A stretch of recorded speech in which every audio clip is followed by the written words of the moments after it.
ഞാനിന്നൊരു സാധനം ഉണ്ടാക്കാൻ പോവാണ്. എന്തെന്നറിയാ, കുടങ്ങലിൻ്റെ ഇല വെച്ച് കുടങ്ങലല്ലേ അണ്ണാ, കുടങ്ങലിൻ്റെ ഇലയാണ്. അപ്പം അതിൻ്റെ ഒരു ഇല, ആ ഇല പറിച്ച് ഞങ്ങളങ്ങ് വീട്ടിൽ പോയപ്പോൾ പറിച്ചുകൊണ്ട് വന്നതാണ്. ഇവിടെ ഒരിടോ അത് കിട്ടാനില്ല. ഇവിടെ കിട്ടണമെങ്കിൽ അങ്ങ് ആറ്ററമ്പിൽ പോകണം. അപ്പം നമുക്ക് അങ്ങനെ ആറ്ററമ്പിൽ പോകാനൊന്നും പറ്റത്തില്ലല്ലോ, നമ്മൾ പോകത്തുമില്ല അങ്ങോട്ടൊന്നും. അപ്പം ഞങ്ങൾ ആലപ്പുഴ പോയപ്പോഴത്തേക്ക് വീട്ടിൻ്റെ മുറ്റത്ത് നിറയെ ഉണ്ട്, ഇത് നിറച്ചുള്ളതാണ്. അവിടെ കയ്യോന്നി ഇത് ഇഷ്ടം പോലെ ഉള്ളതാണ്. അപ്പം ഞങ്ങൾ അവിടെ നിന്ന് ഞങ്ങളുടെ മുറ്റത്ത് നിന്ന് പറിച്ചുകൊണ്ട് വന്നതാണ്. അപ്പം ഞാനത് കുറച്ച് ഒരു പാത്രം നിറച്ചെടുത്തിട്ടുണ്ട്. അപ്പം ഇതിലൊരു കപ്പ് അരി, ഈ ഒരു കിണ്ണത്തിന് അരി, ഇതിനൊരു കപ്പ് കുടങ്ങൻ്റെ ഇല, പിന്നെ ശർക്കര, കരിപ്പെട്ടി, ഇതിനൊരു പാത്രം അരിഞ്ഞ് വെച്ചിട്ടുണ്ട് ചെത്തിപ്പറകി, പിന്നെ മഞ്ഞൾപ്പൊടി, പിന്നെ ജീരകം, ഉലുവ, പിന്നെ ഇതിന് വേറെ സാധനം തേങ്ങ ഒരു പാത്രം നിറയെ തിരികെ വെച്ചിട്ടുണ്ട്. നമുക്ക് അതിൽ നിന്ന് ആവശ്യത്തിന് എടുക്കാം. അപ്പം നമുക്ക് കുടങ്ങലിൻ്റെ ഇല വെച്ച് നമുക്ക് പച്ചരിയിൽ നമുക്കിന്നൊരു സാധനം ഉണ്ടാക്കാം. അപ്പം മിക്സി എടുത്ത് കഴുകി എല്ലാം റെഡിയാക്കി വെച്ചിട്ടാണ് നിൽക്കണം. അപ്പം ഞാൻ അരച്ചെടുക്കട്ടെ. ഒരു ഉരുളി എടുത്ത് വെച്ചിട്ടുണ്ട്. അപ്പം ഞാൻ അരച്ച് വെച്ചിട്ടുള്ള ചേരുവ ഇതിലോട്ട് വയ്ക്കട്ടെ. നല്ല പച്ച കളർ ഒക്കെ ഇത് കർക്കിടക മാസത്തിൽ ഇതൊക്കെ നല്ലതാണ്. നമുക്കിത് കിട്ടാത്ത സാധനങ്ങൾ. പക്ഷേ ഒരു കാര്യമുണ്ട്, ഞാനിത് ശീലമില്ലാത്തതാണ് ഞങ്ങൾക്ക്. പക്ഷേ ഞാനിത് ആദ്യമായിട്ടൊക്കെ ഉണ്ടാക്കും. പിന്നെ മക്കൾക്ക് വയറ്റിന് പിടിക്കത്തില്ല ആദ്യമായിട്ട് എന്തെങ്കിലും ഉണ്ടാക്കണം. അപ്പം ഞാൻ ഇതിൻ്റെ കൂടെ ശർക്കര പാനി തട്ടാം, മഞ്ഞപ്പൊടി എൻ്റെ രീതിക്ക് ഉണ്ടാക്കണതാണ്. പിന്നെ ഇതിൻ്റെ കൂടെ ജീരകവും ഉലുവയും കൂടെ, പിന്നെ തേങ്ങ ഇത്രയും എടുത്തിട്ടുള്ളൂ.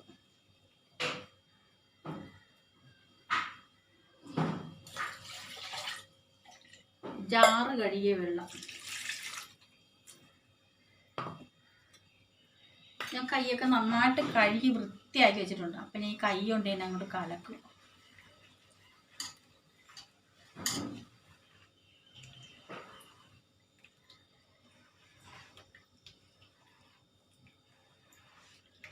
നന്നായിട്ട് കലക്കി അങ്ങോട്ട് യോജിപ്പിച്ചിട്ട് അടുപ്പ് കത്തിച്ച് വയ്ക്കാം.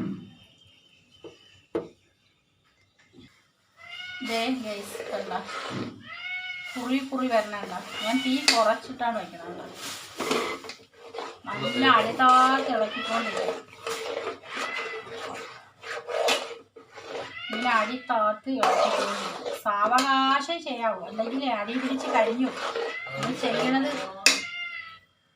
ചെയ്യണത് വൃത്തിയായിട്ട് ചെയ്തില്ലെങ്കിൽ ആർക്കും കഴിക്കാനും പറ്റത്തില്ല. അവസാനം കഷ്ടപ്പെട്ടത് കളയണം. എന്താ അറിയത്തില്ല, അത് ഈ പൈപ്പ് മറ്റേ പൈപ്പ് ലൂസായി.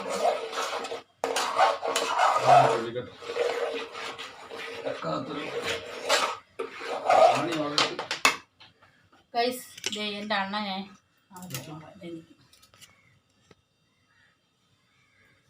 എൻ്റെ അണ്ണൻ ലീവ് കഴിഞ്ഞ് നാളെ പോകും ഗൈസ്.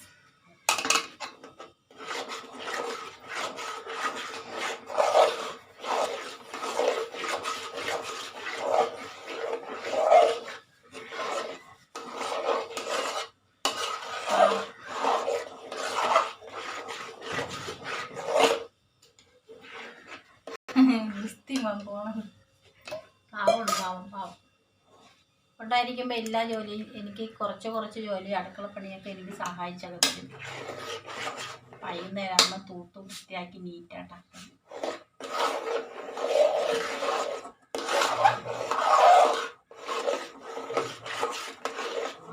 ഞങ്ങൾ പുറത്ത് ഒറ്റയ്ക്കല്ല, ഇന്നലെ മാത്രമേ ഞങ്ങൾ പുറത്ത് രണ്ടുപേരായിട്ട് ഒറ്റയ്ക്ക് പോയുള്ളൂ. ഇത് ഇപ്പോഴും പോയിട്ടാണ് വന്നത്. കുറച്ച് മരുന്നൊക്കെ വാങ്ങിക്കണം, അങ്ങാടി മരുന്നൊക്കെ വാങ്ങിക്കണമായിരുന്നു.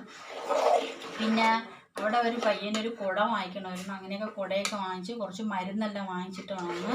പിന്നെ ഞങ്ങൾ ലീവിന് വന്നിട്ട് ഞങ്ങൾ പുറത്തൊന്നും അങ്ങനെ പോയിട്ടില്ല. ഒരു സ്ഥലത്തോ ഒരു ക്ഷേത്രത്തിലോ ഒന്നും പോയില്ല ഇപ്രാവശ്യം വന്നിട്ട്. എന്താണെന്ന് അറിയത്തില്ല.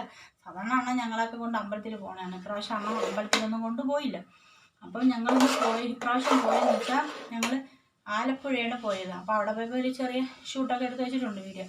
ചെറിയൊരു ബ്ലോഗ് എടുത്ത് വെച്ചിട്ടുണ്ട്. ഞങ്ങളുടെ വീടും എൻ്റെ അമ്മായി എല്ലാവരും ഞാൻ എടുത്ത് വെച്ചിട്ടുണ്ട്. ഞാൻ കാണിക്കാൻ കേട്ടോ. ഓക്കെ, ഞങ്ങളിപ്പം ഇപ്പം മക്കളെ കൂടെയാണ് ഞങ്ങൾ സാധാരണ പോകണത്. ഞാൻ പറഞ്ഞില്ല, 1-2 പ്രാവശ്യം ഓരോ പ്രാവശ്യമായിട്ട് മക്കളെ, ഒരു പ്രാവശ്യം ഒരാളെ, ഒരു പ്രാവശ്യം ഒരാളെ, ഒരു പക്ഷേ ഞങ്ങൾ 4 പേരായിട്ട് അങ്ങനെ പോയിട്ടൊക്കെയാണ് വന്നത്. അപ്പോൾ 1 മാസത്തെ ലീവ് കഴിഞ്ഞ് അണ്ണൻ പോവുകയാണ്. അപ്പോൾ ഇനി അടുത്ത 1 വർഷം കഴിഞ്ഞ് നടത്തോളാം. അപ്പോഴത്തേക്ക് ഞങ്ങൾക്ക് ഇതുവരെ ഞങ്ങൾ പോയി അടുത്ത് ആറ്റുവർഷത്തിൽ അങ്ങനെയൊക്കെ പോകും. ഞങ്ങൾ ദൂരെ അങ്ങനെ പോവേണ്ടതെന്ന് വെച്ചാൽ അത്യാവശ്യ ഘട്ടത്തിൽ എനിക്ക് ഞാൻ ഇങ്ങനെ ദൂരെയൊക്കെ പോയി വന്നുകൊണ്ട് എനിക്ക് ധൈര്യമുണ്ട്, ഞാൻ പോകും. അത് അണ്ണനെ അറിയാം. അതുകൊണ്ടിട്ടാണ് അണ്ണനെ ഞങ്ങൾ എല്ലാം കൊണ്ടുവന്നത്. അണ്ണൻ വന്നതെന്ന് വെച്ചാൽ ഇത്രയും വലിയ കഷ്ടപ്പെടുന്ന ഒരു മനുഷ്യന് അലയാനായിട്ട് വയ്യ. കാരണം മക്കളെ കൂടെ ഇരുന്ന് സന്തോഷത്തോടെ ഇരിക്കാനാണ് പുള്ളി വന്നത്. അപ്പം പറയണമെന്ന് വെച്ചാൽ ഇങ്ങനെ ദൂരെ യാത്രയൊക്കെ പോയി വരുമ്പം ആൾ ക്ഷീണിക്കും, പിന്നെ കിടന്നങ്ങ് ഉറങ്ങും, പിന്നെ മക്കളായിട്ട് ഇരുന്ന് കളിക്കാനും ചിരിക്കാനും വേണ്ടില്ല. പിള്ളേർ പോലും അങ്ങനെയാണ്, ക്ലാസ്സിൽ നേരെ ചൊവ്വേ പോകത്തില്ല, പഠിക്കാൻ പോകുന്നുണ്ട്. ഒരുത്തി മൂത്തോക്ക് സ്റ്റഡി ലീവാണ്. അപ്പോൾ അവൻ അതിൻ്റെ ഒരു ഇത് കൊണ്ടിട്ട് അവൾ 2-3 ദിവസം ക്ലാസ് പോയില്ല. മറ്റേ കൊച്ചാൾക്ക് അച്ഛനെന്ന് പറയുമ്പോൾ ഭയങ്കര ഇഷ്ടമാണ്, അച്ഛനെന്ന് പറയുമ്പോൾ ജീവനാണ്. അപ്പോൾ അവൾ കള്ളം അടിച്ചൊക്കെ വീട്ടിൽ കിടക്കും 2-3 ദിവസമൊക്കെ. അപ്പം ഇനിയിപ്പോൾ ഇന്ന് ലീവാണ്, ഇന്ന് അവൾ പോയില്ല, നാളെ അവൾ പൊതുവെ പോകത്തില്ല, തൂങ്ങി തട്ടിയാണ് കിടക്കും. സ്വാഭാവികമായിട്ടും എല്ലാവർക്കും കാണും. വരുമ്പോൾ സന്തോഷം, പോകുമ്പോൾ കാണത്തില്ല. അത് ഭയങ്കര സങ്കടമൊക്കെ ആയിരിക്കും. വരണം ഇങ്ങനെ വരും. കഴിഞ്ഞ പ്രാവശ്യം വന്നപ്പോൾ 2 മാസത്തെ ലീവ് ഉണ്ടായിരുന്നു.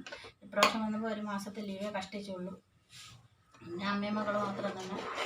അപ്പം വന്നതിന് ശേഷം പുള്ളിക്ക് ഞാൻ ആയുർവേദം മരുന്ന് ഇതും കൂടി 2ാമത്തെ പ്രാവശ്യമൊക്കെ ഉണ്ടാക്കി കൊടുക്കും. പിന്നെ എണ്ണയൊക്കെ കാഴ്ച കൊടുത്തിട്ടുണ്ട്. എന്നെക്കൊണ്ട് പറ്റുന്ന രീതിയിലൊക്കെ ഞാൻ അണ്ണനെ അങ്ങനെയൊക്കെ തുടങ്ങിയിട്ടുണ്ട്. മരുന്നൊക്കെ ഉണ്ടാക്കി കൊടുക്കും, കഴിക്കും. ഞാൻ ഉണ്ടാക്കി കൊടുക്കുന്നതൊക്കെ കുഴപ്പമൊന്നുമില്ല. ഈ പിള്ളേർക്കാണ് പറ്റുന്നുണ്ടെങ്കിൽ പിള്ളേർക്ക് വയറ്റി പിടിക്കത്തില്ല. പിള്ളേരിങ്ങനെ കഴിച്ച് ശീലമില്ല. പിള്ളേരെന്നല്ല ഞാനും കഴിച്ച് ശീലമില്ല. പക്ഷേ ഇപ്പോഴത്തെ കാലാവസ്ഥയിൽ ഇതൊക്കെ നല്ലതാണ്. എൻ്റെ അമ്മച്ചി എന്ന് വെച്ചാൽ അണ്ണൻ്റെ അമ്മച്ചിയാണ് ഇത് നല്ലതാണെന്നൊക്കെ പറഞ്ഞു. ഇത് പൊടിച്ച് പുട്ട് വരെ ഉണ്ടാക്കാമെന്ന് അമ്മച്ചി പറഞ്ഞു. അപ്പോൾ ഞങ്ങൾ കുറച്ച് ഇല വെച്ചിട്ടുണ്ട്. അപ്പം പുട്ടായിട്ട് അണ്ണനെ ഉണ്ടാക്കുന്നില്ല. ഇപ്പം നമുക്ക് ഇത്രയും കഴിക്കാനുള്ള കുറുക്ക് ഞാൻ ഉണ്ടാക്കിക്കൊണ്ടിരിക്കുന്നു. ഇത് ഉണ്ടാക്കിയിട്ട് അമ്മയ്ക്കൊക്കെ കൊടുക്കും. എൻ്റെ മകൾ കാരണം പറഞ്ഞാൽ ഇതുപോലെ സാധനങ്ങളൊന്നും അങ്ങനെ കഴിപ്പിക്കണം അവരെ കൊണ്ട്. നമ്മൾ കഴിക്കുന്നതെന്ന് പറയില്ല, അവരെ കൊണ്ട് കഴിപ്പിക്കണം. കാരണം അവർ അച്ഛനും അങ്ങനെയല്ല, വലുതായിട്ടൊന്നും കഴിക്കത്തില്ല, എന്നാലും കുറച്ചൊക്കെ കഴിക്കും. അതേ പറഞ്ഞു ഈ വയറ്റിനകത്തുള്ള കുടൽപ്പുണ്ണ് പോലത്തെ അസുഖങ്ങൾ, വയറുവേദന, ഗ്യാസ്, ഇങ്ങനത്തെ അസുഖത്തിനൊക്കെ ഇത് നല്ലതെന്നാണ് പറയുന്നത്. എനിക്ക് സത്യം പറഞ്ഞാൽ എനിക്ക് അങ്ങാടി മരുന്നിൻ്റെ ഉപയോഗങ്ങളൊന്നും എനിക്ക് അറിയത്തില്ല. എനിക്ക് പണ്ടൊക്കെ എൻ്റെ അമ്മാമ്മ ഉണ്ടായി തന്നിട്ടുണ്ട്. പിന്നെ ഈ കൊടുങ്ങലെന്നുള്ള ഇല എൻ്റെ അമ്മയൊക്കെ പണ്ട് 95-96 കാലഘട്ടത്തിലൊക്കെ എൻ്റെ അമ്മ ഇത് പറിച്ച് ആറ്റൊരുവ പോയി അത് പറിച്ച് അത് കഴുകി വൃത്തിയാക്കി മാർക്കറ്റിൽ കൊണ്ടുപോയി, അതായത് അങ്ങാടി കടയിൽ ഇവിടെ നിന്നല്ല വേറെ ആരെ കയ്യിൽ കൊടുത്തുവിട്ട് ഏതോ സ്ഥലത്ത് എനിക്ക് അറിഞ്ഞൂടാ കൊടുത്ത് അമ്മ വിറ്റിട്ടുണ്ടത്. ഇത് പറിച്ച് കൊടുങ്ങേണ്ട ഇല പറിച്ചുകൊണ്ട് കിലോ കണക്കിന്. അപ്പോൾ എന്തുമാത്രം കുത്തിയിരുന്നവർ പറിച്ചിട്ടുണ്ടെന്നറിയാം. അപ്പം അമ്മയ്ക്കൊക്കെ അറിയാം ഇതിനെ പറ്റി. പക്ഷെ അമ്മ ഇതുവരെ കണ്ടില്ല ഞാൻ പറിച്ചുകൊണ്ടുപോകും. ഞാൻ 2-3 പേര് അമ്മച്ചി പറഞ്ഞു കൊണ്ടുവിടെയെങ്കിലും സ്ഥലം ഉണ്ടെങ്കിൽ നടത്തി വയ്ക്കാൻ. അങ്ങനെ അണ്ണൻ 2-3 പേര് പൊട്ടിക്കാതെ കൊണ്ടുവന്ന് വച്ചിട്ടുണ്ട്. അപ്പം ഞങ്ങൾക്ക് ആലപ്പുഴ പോയാൽ ഇതുപോലത്തെ പച്ചില മരുന്നൊക്കെ ഇഷ്ടം പോലെ കിട്ടുമല്ലോ. പക്ഷെ സത്യം പറഞ്ഞാൽ അമ്മച്ചിക്ക് അറിയാം, വയസ്സായ അമ്മച്ചിക്ക് കാര്യങ്ങളൊക്കെ അറിയാം. പക്ഷെ അമ്മച്ചി ഇതൊന്നും ഉണ്ടാക്കത്തില്ല. അമ്മച്ചിയാണ് പറഞ്ഞത് ഇത് പറിക്കുന്നതിന് ഇത് പൊടിച്ച് ഇത് അരിയും കൂടെ ഇട്ട് പൊടിച്ച് പുട്ടുണ്ടാക്കുന്നതാണ്. പിന്നെ അവിടെ എന്തൊക്കെ വച്ചനയൊക്കെ നിൽക്കുന്നു പറിച്ച് അതിൻ്റെ കമ്പൊക്കെ കൊണ്ടുപോകും. ഞാൻ പറഞ്ഞു വേണ്ടല്ലോ. അപ്പം ഇങ്ങനെ എന്താ മസിൽ പിടിച്ചോണ്ടിരിക്കുമോ ഞാൻ പറഞ്ഞ് ഏകദേശം ആയി ഗൈസ്. ഇനി ഇത് വെച്ചിട്ട് ഇനി ജോലികളൊന്നും ഓരോ അറിയില്ല. ഇത് മാത്രം കിഡ്നിലും കൂടുതലാണ്. കണ്ട നല്ല മരുന്നിൻ്റെ മണം വെക്കുന്നുണ്ട്. അപ്പം ഗൈസ് ഉണ്ടാക്കിയ ഞാൻ തന്നെ ഫസ്റ്റിൽ കഴിച്ചു നോക്കേ. കുറച്ചെടുത്തോളൂ.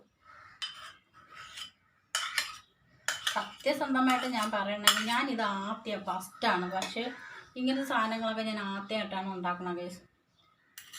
എൻ്റെ അമ്മ ഉണ്ടാക്കി തന്നിട്ടില്ല, എൻ്റെ അമ്മാമ്മ ഉണ്ടാക്കി കഴിച്ചിട്ടില്ല, ഞാൻ ആരും ഉണ്ടാക്കി കഴിച്ചിട്ടില്ല. പക്ഷേ ഇപ്പോഴും കർക്കിടകം ആകുമ്പോഴത്തേക്കും നമ്മൾ ഓരോ ചാനലിൽ അത് കൊള്ളാം ഇത് കൊള്ളാം പച്ചില മരുന്നിനെ വെച്ച് അത് വെച്ച് അപ്പോൾ ഇപ്പം പറഞ്ഞു ഇതൊക്കെ നല്ല ഔഷധമുള്ള ചെടികളെന്നൊക്കെ മനസ്സിലായി.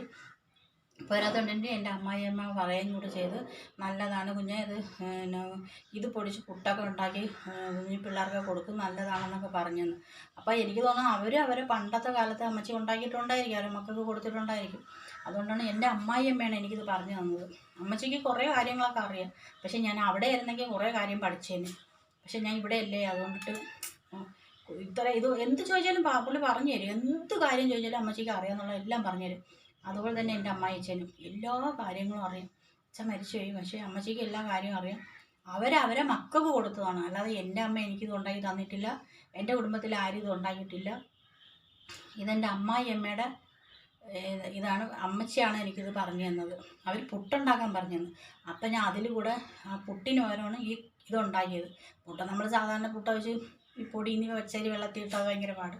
അപ്പം ഞാൻ വിചാരിച്ച് ഇതാകുമ്പോൾ കുറച്ചരി ഇട്ടാൽ മതിയല്ലോ, ഒരു പാത്രത്തിൽ കുഞ്ഞരി ഇട്ടാൽ മതിയല്ലോ. അപ്പം അത് പുട്ടാകുമ്പോഴത്തേക്ക് ഈ പിള്ളേരെ കിട്ടും. മറ്റേ ഇതാകുമ്പോഴത്തേക്ക് എവിടെയെങ്കിലും കോരിക്കൊണ്ട് വെച്ചിരുന്നാൽ അവരുമ്പോൾ ഇങ്ങനെ TV കണ്ടുകൊണ്ട് കുറച്ച് കഴിക്കാം. അപ്പം ഞാൻ വിചാരിച്ച് ഞാനും ഇതൊന്ന് വച്ച് ആദ്യമായിട്ട് വെച്ച് കൊള്ളാമെങ്കിൽ പിന്നെ ഇത് വയ്ക്കാമല്ലോ. പക്ഷെ നമുക്കിത് കിട്ടാനില്ല കേട്ടോ. നമുക്കിത് വേണമെന്നുണ്ടെങ്കിൽ നമുക്ക് കുറേ പടിഞ്ഞാറോട്ട് പോയി ആറ്ററമ്പിലൊക്കെ പോയാൽ കിട്ടും. വെറുതെ എന്തിന് കൊതുകൊടിയും കൊണ്ട് അത്രയും ദൂരമൊക്കെ പോകണം, അതിൻ്റെ ആവശ്യമില്ല. നല്ല സ്ഥലത്തൊന്നും നമുക്ക് ഇത്രയും കിട്ടില്ല. പക്ഷെ സ്ഥലം ഇത് കിടന്നത് എൻ്റെ മുറ്റത്ത് നല്ലതായിട്ട് കിടന്ന് ആ മുറ്റം നല്ല അടിപൊളിയാക്കി. അങ്ങോട്ടും ഇങ്ങോട്ടൊക്കെ ആണെങ്കിൽ കാട് പിടിച്ച് കിടക്കുമായിരിക്കും. ഞാൻ കാണിച്ചു തരാം കേട്ടോ, വഴിയെ കാണിച്ചു തരാം. കിടപ്പം ഞാൻ കഴിക്കട്ടെ കേസ്.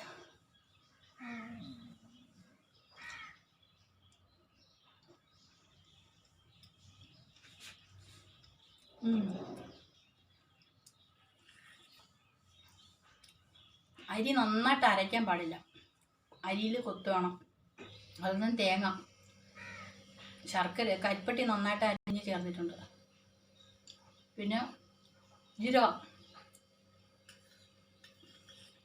പിന്നെ ഉലുവയൊക്കെ നല്ല വയറിന്, ഉലുവയും മഞ്ഞൾപ്പൊടിയും കരിപ്പട്ടിയും നല്ലതാണ്. കുറുക്കുണ്ടാക്കി ലേഹം ഉണ്ടാക്കി കഴിക്കും. നല്ല ടേസ്റ്റ് ഉണ്ട് കേട്ടോ.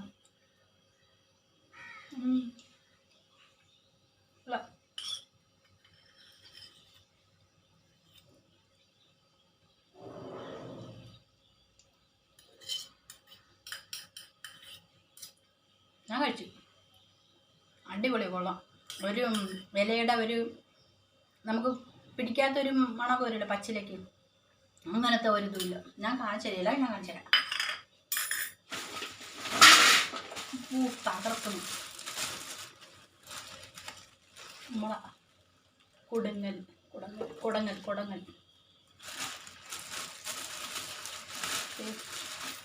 ഇതാണ് കുടങ്ങലിൻ്റെ ഇല.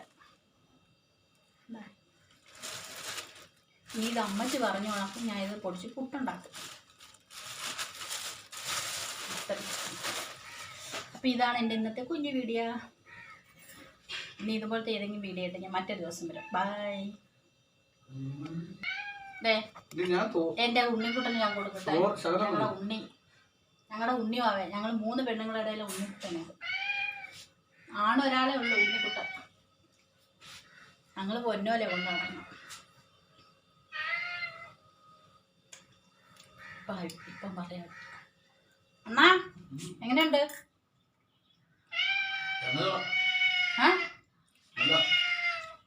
കൊള്ളാവോ? എന്ത് കാര്യത്തിനും കുറ്റവും കുറവും എന്തെങ്കിലും ഉണ്ടെങ്കിൽ പുള്ളി പെട്ടെന്ന് പറഞ്ഞു തരും. അപ്പം ഇത്രയൊക്കെ ഉള്ളൂ. Bye guys. ഞങ്ങളുടെ ചരുവും കാലിയായി തീർന്നു, എല്ലാവർക്കും കൊടുത്ത് തീർത്തു. അപ്പം നല്ല ടേസ്റ്റുള്ള ആഹാരം. അങ്ങനെ ഞങ്ങളുടെ ഇന്നുണ്ടാക്കിയ ആഹാരത്തിൻ്റെ എല്ലാ ഇതാണ്. അത് നന്നായിട്ട് എല്ലാവർക്കും ഇഷ്ടപ്പെട്ടു ഗൈസ്.